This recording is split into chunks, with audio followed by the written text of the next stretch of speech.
সাইয়ারা একটা এমন সিনেমা যেটা প্রথমে একটা সাধারণ প্রেমের গল্প মনে হলেও যতটা সময় এগোয় ঠিক ততটাই গভীর, অদ্ভুত আর অন্ধকার হয়ে যায়। এই ছবিতে একটা ছেলেকে দেখা যায় যে একটা মেয়ের প্রেমে পড়ে, কিন্তু সেই প্রেম ধীরে ধীরে এক অদ্ভুত রহস্যে পরিণত হয়। আজকের এই ভিডিওতে আমরা পুরো সাইয়ারা মুভিটার বাংলা এক্সপ্লেনেশন করব। এর চমকে যাওয়ার মতো টুইস্ট গুলো, আবেগঘন মুহূর্তগুলো আর সেই রহস্যগুলো যেগুলো আপনাকে ভাবতে বাধ্য করবে। তাই শেষ পর্যন্ত দেখুন, কারণ এই গল্পের প্রেমের পেছনে লুকিয়ে আছে এক ভয়ঙ্কর সত্য। তো যাই হোক, আর বেশি কথা না বাড়িয়ে আমি ইফাত আছি আপনাদের সাথে, আর আজকের এই ভিডিওতে এক্সপ্লেন করব সম্প্রতি ইন্ডিয়াতে রিলিজ হওয়া মুভি সাইয়ারা। মুভির শুরুতে আমরা ভানি নামের একটি মেয়েকে দেখতে পাই। ভানি তার বয়ফ্রেন্ড মাহেশকে বিয়ে করবে, এজন্য সে তার বাবা মার সঙ্গে কোর্টে যায়। কোর্টে সে অনেকগুলো কাপলকে বিয়ে করতে দেখে অনেক খুশি হয়, কিন্তু তখনই তার বয়ফ্রেন্ড মাহেশ তাকে কল করে এবং বলে সে এই বিয়েটা করতে পারবে না, সে সান ফ্রান্সিসকো চলে যাবে। সত্যি তো এটা ছিল, মাহেশ তার কোম্পানির মালিকের মেয়েকে বিয়ে করবে যাতে করে সে সেই কোম্পানির মালিক হতে পারে। এটা শুনে ভানি তার জ্ঞান হারিয়ে ফেলে, আর এভাবে 6 মাস চলে যায়। ভানির বাবা মা তাকে বোঝায় যেটা হয়েছে সেটা ভুলে যাও আর লাইফে সামনে আগাও। ভানি একজন রাইটার ছিল, আর এজন্য সে একটি সোশ্যাল মিডিয়া কোম্পানিতে ইন্টারভিউ দিতে যায়। সেখানে ভানির সাক্ষাৎ ক্রিস নামের একটি ছেলের সঙ্গে হয়, কেননা ভানি তার ডায়েরিটি বাইরে ভুলে গিয়েছিল, আর ক্রিস সেটা তাকে ফেরত দেয় আর বলে তুমি অনেক সুন্দর লেখো। ক্রিস একজন সিঙ্গার এবং মিউজিশিয়ান, তার একটি ব্যান্ড গ্রুপ আছে যার নাম জোশ। ক্রিস সেই কোম্পানিতে রেডউইক নামক একজন জার্নালিস্টকে মারতে এসেছে, কেননা ওই জার্নালিস্ট তার রিভিউতে ক্লিউ ম্যাথিউস এর তারিফ করেছে, কিন্তু ক্রিসের কোনো নামই নেয়নি, কিন্তু গানটি ক্রিসই গিয়েছিল। আর এই ব্যাপারে ক্রিসের সঙ্গে ক্লিউ এর ঝগড়াও লেগে যায়, কেননা ক্লিউ গান না লিখেই বা গান না গেয়েই পুরো ক্রেডিট নিজে নিয়ে নিয়েছে, আর এজন্য ক্রিস সেই ব্যান্ড গ্রুপ থেকে বের হয়ে যায়। আর আজকে তার একটি শো ছিল। ক্রিস তার ব্যান্ড গ্রুপ মেম্বারদের ছাড়াই খুব ভালো পারফরমেন্স করে। এরপর আমরা ক্রিসের বন্ধু কেভিকে দেখতে পাই, যে ক্রিসের সকল ইভেন্ট অ্যারেঞ্জ করে এবং তার পড়ালেখার খরচও ক্রিসের উপরেই খরচ করে দেয়। সে বলে এখন আমাদের কাছে একটি সুযোগ আছে, আর এরপর সে ক্রিসকে প্রিন্স নামক একজন হিপ হপ সিঙ্গারের কাছে নিয়ে যায়, কেননা প্রিন্সের একটি নতুন এবং ফ্রেশ একটি গান দরকার ছিল। এজন্য ক্রিস প্রিন্সের ম্যানেজারের সঙ্গে ডিল করে যে সে তার জন্য গান লিখে দিবে এবং বিনিময়ে সে টাকা নিবে, কিন্তু টাকার সাথে সাথে সেই গানের ক্রেডিটেও ক্রিসের নাম দিতে হবে। তখনই ক্রিসের নজর ভানির উপরে যায়। ভানি প্রিন্সের ইন্টারভিউ নিতে আসে, কিন্তু প্রিন্সের ম্যানেজার তাকে কোনো দামই দেয় না। ক্রিস ভানিকে ভেতরে নিয়ে আসে এবং তার ডায়েরিতে লেখা গানটি গায়, যেটা প্রিন্সের কাছে খুবই ভালো লাগে, কিন্তু সেই গানটা অপূর্ণ ছিল। কিন্তু শুধুমাত্র ভানি সেই গানটার পূর্ণতা দিতে পারত, কেননা সেই গানের পরবর্তী পৃষ্ঠা ভানি ছিঁড়ে ফেলেছে। এজন্য ক্রিস ভানির সঙ্গে একটি ডিল করে যে সে তাকে পুরো গানটি দিবে, আর এর বিনিময়ে সে প্রিন্সের ইন্টারভিউ নেওয়ার সুযোগ পাবে। এজন্য তারা দুজনে মিলে এই গানটা লেখার চেষ্টা করতে থাকে, কিন্তু ভানির তো এই গানটা একদমই মনে ছিল না। ক্রিস ভানিকে জিজ্ঞাসা করে তোমার এই গানটা কেন মনে নেই? ভানি বলে আমার ভুলে যাওয়ার রোগ আছে। তখন ক্রিস ভানির উপরে রাগ করে এবং বলে তুমি স্টুডিওর মতো একটি জায়গায় যেখানে লাখো গান লেখা হয় সেখানে তুমি একটি গান তৈরি করতে পারছো না? ভানি বলে স্টুডিওতে গান গাওয়া হয় কিন্তু তৈরি করা হয় না। এজন্য ক্রিস ভানিকে তার প্রিয় একটি জায়গায় নিয়ে যায় এবং সে ক্রিকেট খেলতে খেলতে ভানিকে বলে সে অনেক বড় একটি স্টার হতে চায়। এটা শুনে ভানি ক্রিসের মধ্যে লুকানো স্টারকে দেখতে পায় এবং সে তার জন্য গান লিখতে শুরু করে। আর এরপর তারা বিভিন্ন জায়গায় ঘুরতে থাকে এবং গানটা লিখতে শুরু করে এবং তৈরিও করে ফেলে। আর এই গানটা প্রিন্সের কাছে খুবই ভালো লাগে, কিন্তু প্রিন্সের ম্যানেজার বলে এই গানটিতে তো কোনো র্যাপই নেই, প্রিন্স কোনো র্যাপ ছাড়া এই গানটা কিভাবে গাইবে? তো আমাদের এই গানটাকে ছেড়ে দেওয়া উচিত এবং নতুন কোনো আর্টিস্টকে আনা উচিত। এটাতে ক্রিসের অনেক খারাপ লাগে। ভানি বলে এই গানটা হৃদয় দিয়ে লেখা হয়েছে, এখানে কোনো র্যাপ আসবে না। কিন্তু ক্রিস তো এই গানটিতে র্যাপ ঢুকাতে চাইছিল যাতে করে এই গানটি বিক্রি করতে পারে, আর এটাতে ভানির অনেক খারাপ লাগে, আর এই জন্য সে সেখান থেকে চলে যেতে নেয়। কিন্তু তখনই সেখানে পুলিশ চলে আসে, আর আমরা জানতে পারি ক্রিসের মায়ের মৃত্যুর পর ক্রিসের বাবা সারাদিন মদ পান করে এবং সবার সঙ্গে ঝগড়া করতে থাকে। তার বাবার এই আচরণের জন্য ক্রিস তার সঙ্গে কোনো যোগাযোগই রাখে না, এজন্য পুলিশগুলো তাকে লাস্ট ওয়ার্নিং দেয়। এমনিতে ক্রিস তার ক্যারিয়ার নিয়ে দুশ্চিন্তায় ছিল, আর এখন তার বাবার এই আচরণের জন্য সে আরো দুশ্চিন্তায় পড়ে যায়। এজন্য সে তার বাবাকে বলে যাও মদ খাও এবং মরে যাও, তোমার মৃত্যুতে কারো কিছু যায় আসে না। এটা বলে সে তার প্রিয় জায়গায় চলে যায়। ভানি এর আগে কখনোই ক্রিসকে এত দুশ্চিন্তা করতে দেখেনি, আর এই জন্য সে ক্রিসের পেছন পেছন আসে এবং তাকে বলে আমি গানে র্যাপ অ্যাড করে দিয়েছি। এর সাথে সে ক্রিসকে তার পাস্টের কথাও বলে, যে পাস্টে তার লাইফে একটি ছেলে ছিল যার সঙ্গে তার বিয়ে হওয়ার কথা ছিল, কিন্তু সে তাকে ধোকা দিয়ে দেয়। আর এতে করে সে এতদিন ডিপ্রেশনে ছিল, কিন্তু ক্রিস যখন তার জীবনে আসে তখন থেকে সে আবার হাসতে শুরু করে এবং কথা বলতে শুরু করে এবং নতুন করে লিখতে শুরু করে। তুমি আমাকে আমার ব্যথা থেকে মুক্তি দিয়েছো, আর আমিও চাই তুমি তোমার ব্যথা থেকে মুক্ত হও, আর এতে আমি তোমার সাহায্য করব। আমি তোমাকে সবসময় খুশি দেখতে চাই, আর তুমি যদি এটা না চাও তাহলে আমি এখান থেকে চলে যাব। তখন ক্রিস ক্রিস ভানিকে বলে, ভানি আমার সাহায্য করো। এরপর ক্রিস ভানিকে নিয়ে একটি বারে যায়, যেখানে তার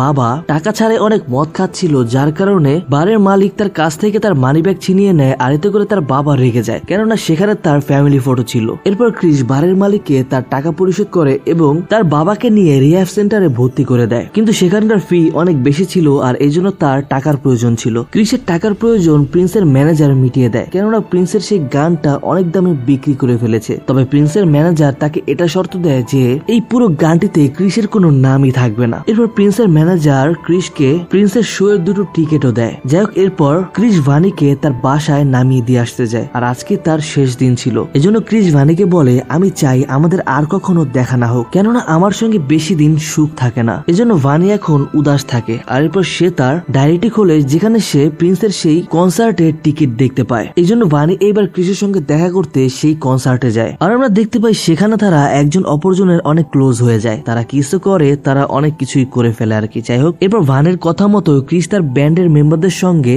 আবারও দেখা করে এবং তাদেরকে সরি বলে। তার ব্যান্ডের মেম্বাররাও তাকে অ্যাকসেপ্ট করে নেয় এবং তারা সবাই মিলে ভানির লেখা একটি গান গায়। তো যাই হোক, এরপর ক্রিস ভানিকে তার বাসায় ছেড়ে আসতে যায়, তখন ভানির বাবা মা তাদেরকে একসাথে দেখে ফেলে।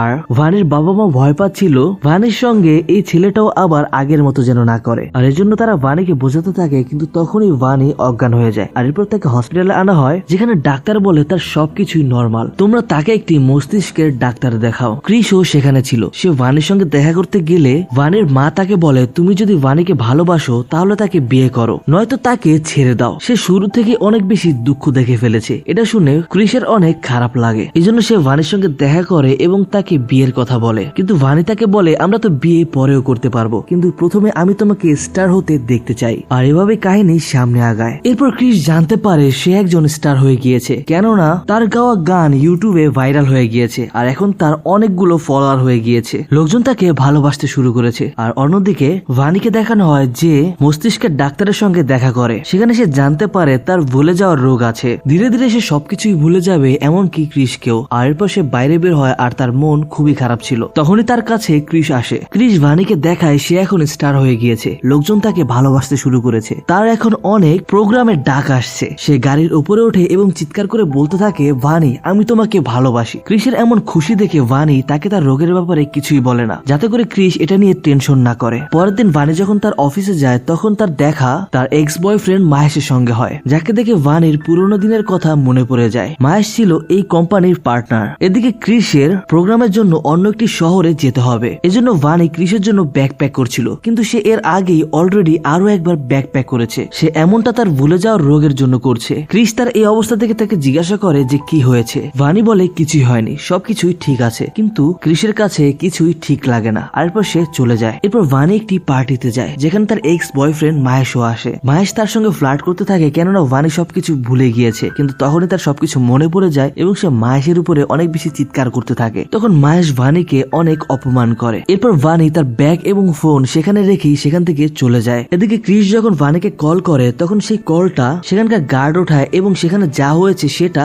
ক্রিসকে বলে। এটা শুনে তৎক্ষণাৎ ক্রিস সেখানে চলে আসে এবং সে ভানির ব্যাগ এবং ফোন নেয়। সে ভানির ব্যাগ থেকে একটি হসপিটালের ফাইল পায় এবং সে ভানির রোগের ব্যাপারে জেনে যায়। এদিকে ভানি ক্রিসের মতো ক্রিকেট খেলতে যায় আর সেখানে ক্রিসও আসে। ভানি ক্রিসকে বলে, তুমি আমার অসুখের ব্যাপারে জেনে গিয়েছো তাই না, এখন তুমি আমার থেকে দূরে থাকো, কেননা আমি সবকিছু তোমার ব্যাপারে ভুলে যাব। ক্রিস তাকে বলে, তুমি যতবার ভুলে যাবে আমি তোমাকে ততবার মনে করিয়ে দেব, আমরা একসাথে থাকবো এবং নতুন স্মৃতি তৈরি করব। এরপর ভানির ট্রিটমেন্ট শুরু হয়। ডক্টর তাকে একটি শান্ত জায়গায় থাকতে বলে, এজন্য ক্রিস তাকে গোয়া নিয়ে যায়। ভানির বাবা মারও এখন ক্রিসের উপরে বিশ্বাস ছিল। এরপর গোয়ায় তারা অনেক বেশি আনন্দে ছিল। তখনই ক্রিসের ফ্রেন্ড ক্রিসকে কল করে এবং বলে ক্রিসের ফ্যানরা তার জন্য ওয়েট করছে, তাই তাকে দ্রুত আসতে বলে। এটা ভানি শুনে ফেলে। সে ক্রিসকে বোঝায় তোমার সেখানে যাওয়া উচিত। ক্রিস ভানিকে একা রেখে যেতে চাইছিল না, এজন্য ভানিও ক্রিসের সঙ্গে তার কনসার্টে যায়। সেখানে ভানির এক্স বয়ফ্রেন্ড মাহেশও আসে, কেননা সে এই শো এর স্পন্সর ছিল। ভানি মাহেশকে দেখে সবকিছু ভুলে যায়। সে মনে করতে থাকে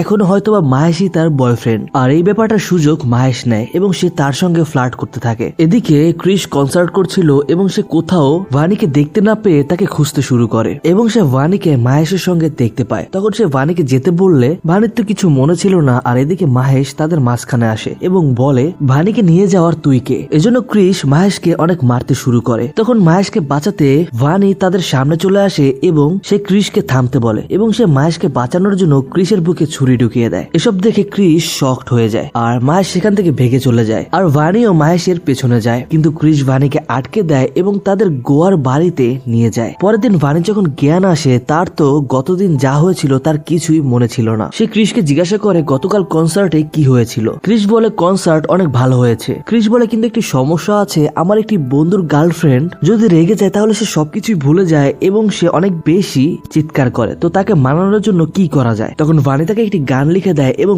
বলে এই গানটা যে কেউ শুনলেই শান্ত হয়ে যাবে এবং তার সবকিছু মনে পড়ে যাবে। এরপর ভানি যখন ক্রিসকে আই লাভ ইউ বলছিল আমরা দেখতে পাই সে ক্রিসের জায়গায় মাহেশের নাম নিচ্ছিল, কিন্তু ক্রিস তো ভানির রোগের ব্যাপারে সবকিছু জানতো আর সে কোনোভাবেই ভানিকে একা ছাড়বে না। এরপর ক্রিস তার বন্ধুদের কাছে যায় এবং বলে সে ব্যান্ড ছেড়ে দিবে। তার বন্ধুরা তাকে মানা করলে আমরা দেখতে পাই সে ভানির দেখাশোনা করার জন্য ব্যান্ডটা ছেড়েই দেয়। এরপর ক্রিস যখন বাসায় আসে সে কোথাও ভানিকে দেখতে পায় না আর এরপর সে পুলিশে কমপ্লেনও করে, কিন্তু ভানিকে খুঁজে পাওয়া যায় না। এরপর ক্রিস ভানির ডায়েরি পায় যেখানে সে সাইয়ারা সংটি লিখেছে। তখন ক্রিসের মনে পড়ে হয়তো এটা সেই গানই যেটার কথা ভানি বলেছিল যে এই গানটা গাইলে তার বন্ধুর গার্লফ্রেন্ডের রাগ ভেঙে যাবে এবং তার সবকিছু মনে পড়ে যাবে। এরপর সে সাইয়ারা গানটি গায় এবং তার ফ্রেন্ড ভিস্তিকে বলে এই গানটা যে কোনো ভাবেই হোক ভানির কাছে পৌঁছাতে হবে। আর এরপর এখান থেকে আমাদেরকে 1 বছর পরের সিন দেখানো হয়। আমরা দেখতে পাই ক্রিস অনেক বড় স্টার হয়ে গিয়েছে আর সে অনেক বড় বড় শো করে, কিন্তু আজ পর্যন্ত সে ভানিকে ভালোবাসে। সে ভানির জন্য অপেক্ষা করছে, কিন্তু সে ভানিকে কোথাও পায় না।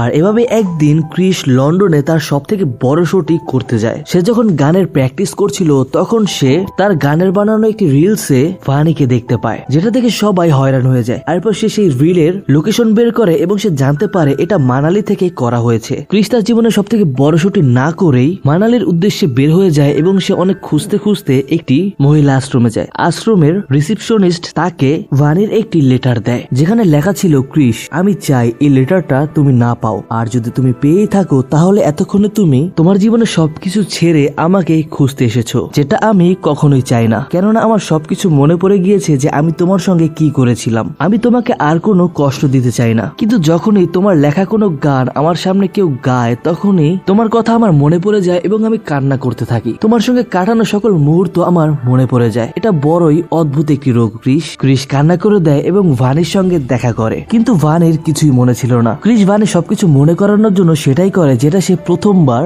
ভানিকে গান মনে করানোর জন্য করেছিল, যাতে করে আবারও ভানি সবকিছুই মনে পড়ে যায়। আর ভানি চিৎকার করতে করতে বলতে থাকে আই লাভ ইউ ক্রিস। আর এরপর একজন অপরজনকে জড়িয়ে ধরে আর এরপর ক্রিস ভানিকে তার সব থেকে বড় শোয়ে নিয়ে যায় যেখানে সে সাইয়ারা গানটি গায়। আর এখানে এই ক্রিন্স মুভিটির কাহিনী শেষ হয়ে যায়। সো গাইস এই ক্রিন্স মুভিটা কেমন লাগলো আপনাদের অবশ্যই কমেন্ট করে জানাতে ভুলবেন না। যদি ভালো লাগে আপনারা লাইক করে দিন, চ্যানেল নতুন হলে অবশ্যই চ্যানেলটিকে সাবস্ক্রাইব করে দিন। আর আমার ফেসবুক পেজের লিংক ডেসক্রিপশন বক্সে দিয়ে দিব, সেখানে গিয়ে একটু ফলো করে দিন যাতে করে নতুন সকল আপডেট পেয়ে যেতে পারেন। সো যাই হোক আজকের মতো আমি ফাত বিদায় নিচ্ছি। খুব শীঘ্রই দেখা হবে নতুন কোনো ড্রামা বা মুভির কাহিনীর এক্সপ্লেনেশন নিয়ে। আপনারা চাইলে আপনাদের পছন্দের ড্রামা বা মুভি আমাদেরকে কমেন্ট করে জানাতে পারেন, সেটা এক্সপ্লেন করার ট্রাই করব। তো পরবর্তী এক্সপ্লেনেশন পর্যন্ত সবাই সুস্থ থাকবেন, ভালো থাকবেন, টেক কেয়ার, আল্লাহ হাফেজ।